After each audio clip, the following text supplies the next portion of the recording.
সব বিষয়ে কথা বলার জন্য আমাদের সাথে আজ রয়েছেন আপিল বিভাগের সাবেক বিচারক বিচারপতি এইচ এম শামসুদ্দিন চৌধুরী। বিচারপতি এইচ এম শামসুদ্দিন চৌধুরী, আপনাকে স্বাগত আমাদের অনুষ্ঠান। ডক্টর মোহাম্মদ ইউনুস, আপনাকে আমাদের অনুষ্ঠানে স্বাগত জানাই। আমরা এটাই বুঝতে চাইছি যে আপনি কি মনে করেন প্রধানমন্ত্রীর অবস্থান কোটা সংস্কার নিয়ে 10 জুলাই 2024 এবং 19 জুলাই 2024 সেম ছিল? শুনেন, সরকারের অবস্থান তো সবসময় এক।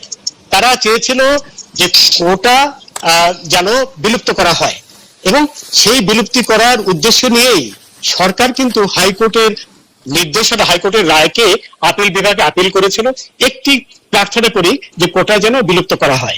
সেটি তো সেই ছাত্ররা যারা কোটা আন্দোলনের কথা বলছে তাদের ইচ্ছা ছিল। তো সেই পরিস্থিতিতে তাদের আন্দোলন করার তো কোনো প্রশ্নই ছিল না। তারা একটি অসৎ উদ্দেশ্য নিয়ে হাজির হয়েছিল। আপনি বলতে চাইছেন যে সরকার কোটা বাতিল চাইছিল, মানে শেখ হাসিনা কোটা বাতিল চাইছিল 10 জুলাই 2024-এ। তার আগে থেকে, শুরুর থেকেই তো কোটা বাতিল চেয়েছিল। কোটা বাতিল চেয়েছিল বলেই তো হাইকোর্টের রায়ের বিরুদ্ধে আপিলটাতে আমি একটু পরে আসি। আমি একটু প্রধানমন্ত্রীকে পড়ে শোনাই।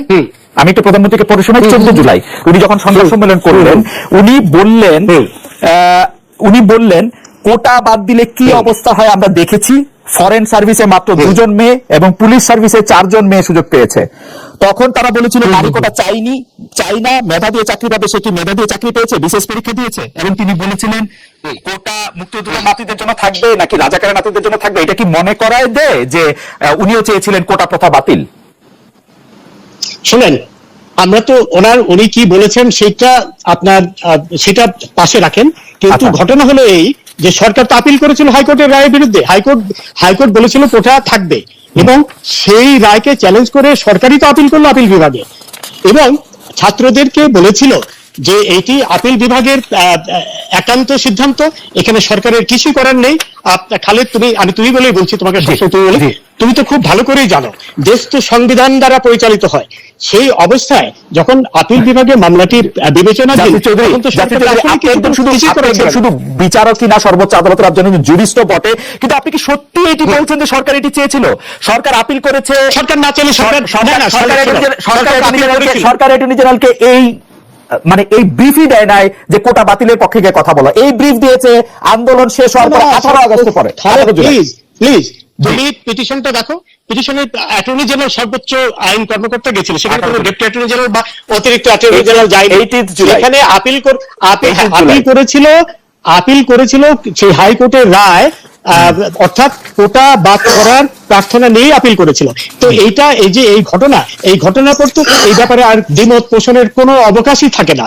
সরকার চেয়েছিল এই কোটা বাদ করতে, কিন্তু এই সাধারণ ছাত্ররা তো এটা বুঝতে পারেনি। সাধারণ ছাত্রদের বোঝানো উচিত ছিল যে এটি সরকারের হাতে নয়, এটি আপিল বিভাগের হাতে।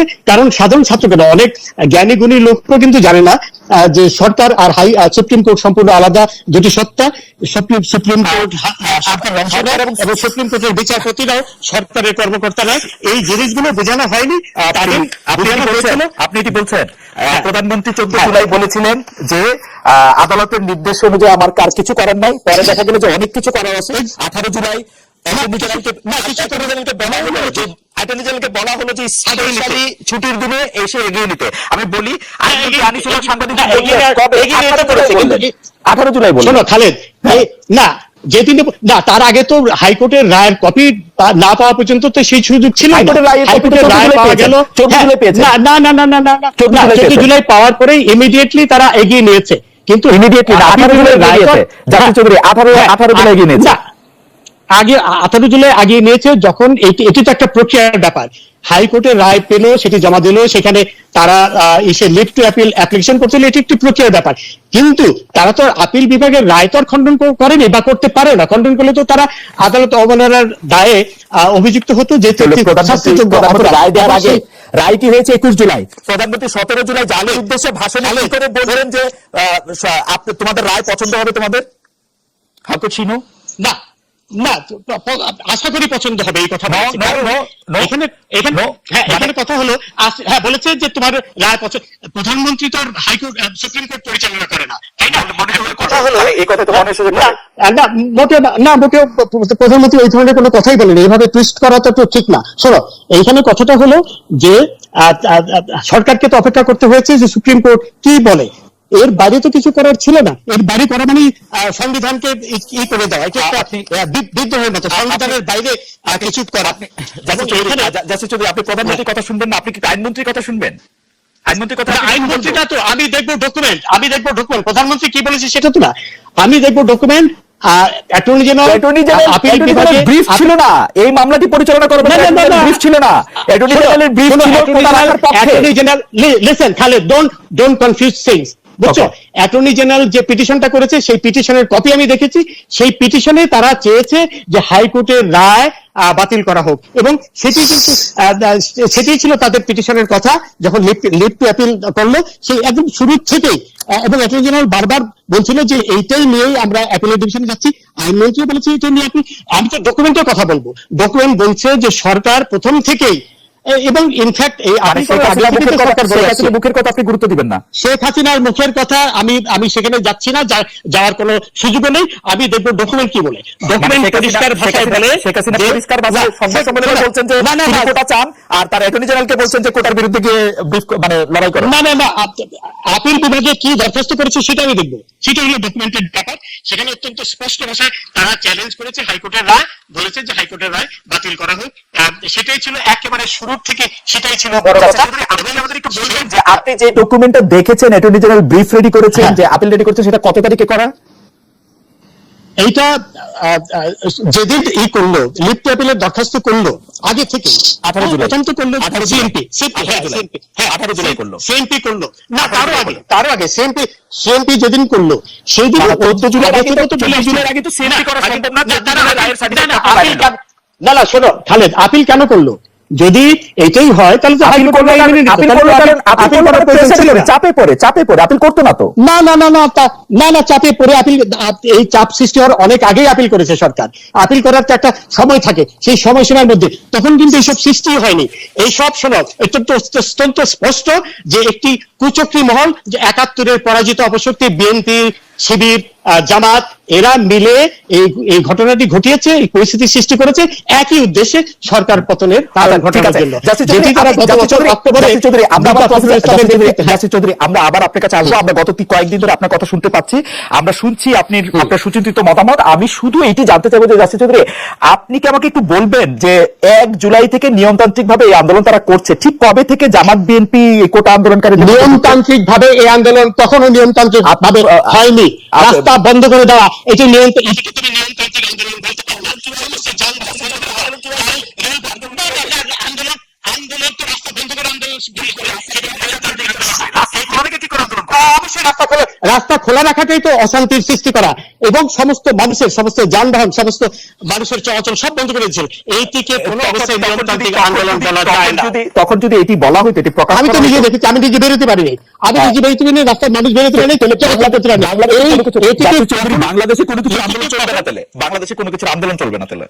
নিয়মতান্ত্রিক আন্দোলন আর এই অশান্তির আন্দোলন সম্পূর্ণ আলাদা জিনিস। যদি নিয়মতান্ত্রিক আন্দোলন হতো তাহলে তো এইসব হতো না। তারা যদি রাস্তা বন্ধ না করতো, তারা যদি এমনিতে রাস্তা বন্ধ করাটা কোন অবস্থায় নিয়মতান্ত্রিক আন্দোলন হলো করা, দাবি উচ্চারণ করা, এবং সেটি শান্তিপূর্ণভাবে রাস্তা বন্ধ করে নয়, রাস্তা বন্ধ করা, কোনো অবস্থায় এগুলোকে কোনো অবস্থায় নিয়মতান্ত্রিক বলা যায় না। এবং সেই অবস্থায় পুলিশ অনেক ধৈর্যের পরিচয় দিয়েছে।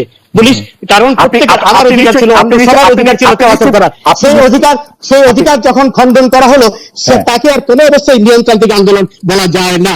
এটি নিয়মতান্ত্রিক কোনো জিনিস ছিল। আন্দোলনকারীদের আপনারা হামলা করে ছাত্রলীগ এবং যুবলীগের সমর্থক করে 6 জন নিহত হন। এর মধ্যে রংপুর বেগম রোকেয়া বিশ্ববিদ্যালয়ের আন্দোলনরত শিক্ষার্থী আবু সাইদ মানে অলমোস্ট লাইভ উনি মারা গেছেন পুলিশের গুলিতে। আপনি আমাদের একটু বলবেন যে পুলিশের ধৈর্য দেখানোর জায়গাটা আপনি কোথায় দেখলেন, বা আপনার কাছে কেন মনে হলো যে পুলিশ ধৈর্য ধরেছে?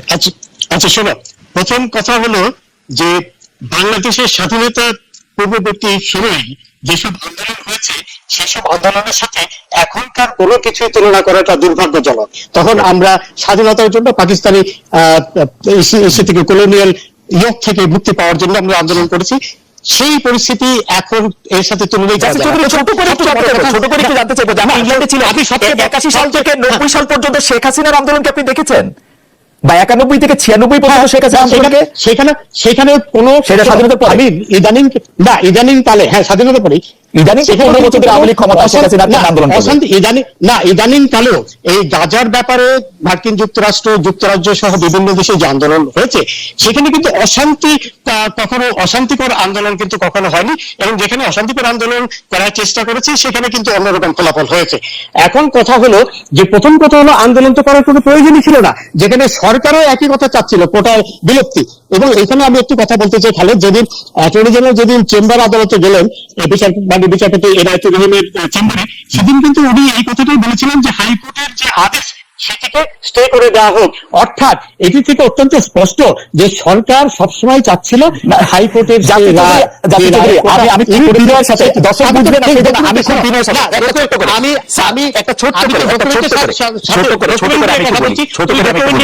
আমি ডকুমেন্ট নিয়ে কথা বলছি, আপনি ছোট করে আমি একটু বলি।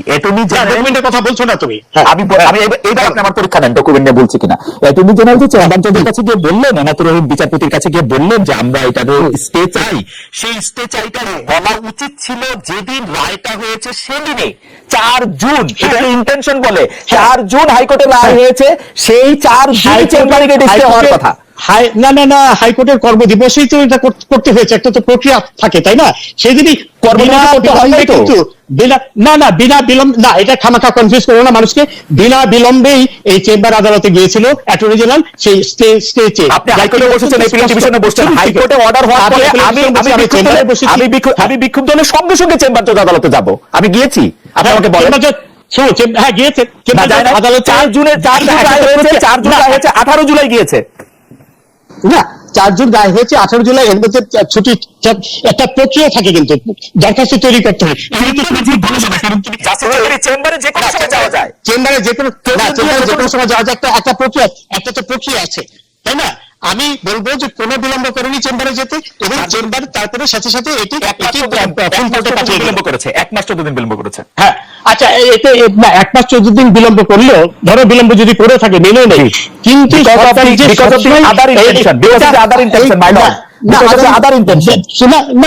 শোনো, যদি আদার ইন্টেনশন থাকলে তো আপিলই করতো না। আপিল করে প্রমাণ না, তখন চাপ মোটেও সৃষ্টি হয়নি, চাপ অনেক পরে সৃষ্টি হয়েছে। আপিল করার জন্য তো ড্রাফট করতে হয়েছে, পিটিশন করতে হয়েছে, সিএমপি করতে হয়েছে, এগুলো তো অনেক আগেই হয়েছে। চেম্বারে যেতে 2 মিনিট লাগে, 2 মিনিট। এই জিনিস চেম্বারে যেতে 2 মিনিট, 2 মিনিট না, হ্যাঁ 2 মিনিট। তারা যেটা করেছে এখানে কোনো অর্ডারের পরে 2 মিনিটের মাথায় চেম্বারে যেতে, আমি আপনি দুজনেই দেখেছি। হ্যাঁ, কিন্তু এই যে সিএমপিটা করেছে, সিএমপির ভাষাটা কি? সিএমপির ভাষা আপনি চেম্বারে স্টপ করতেন, হাইকোর্টে না, চেম্বার স্টপ করার চেম্বার তো স্টপ করার চেষ্টা করেছে, কিন্তু চেম্বার তো এটা করেনি। চেম্বার এটা ফুল কোর্টে পাঠিয়ে দিয়েছে। সুতরাং এটা কেন মানুষদের কনফিউজ করছো? আমি চেম্বার শুনেছে, এটা শোনার পরে ফুল কোর্টে পাঠিয়ে দিয়েছে, যেটা ফুল কোর্টে চলে গেছে। সিএমপি যখন করলে সিএমপির ভাষাটা তো তাই, হাইকোর্টে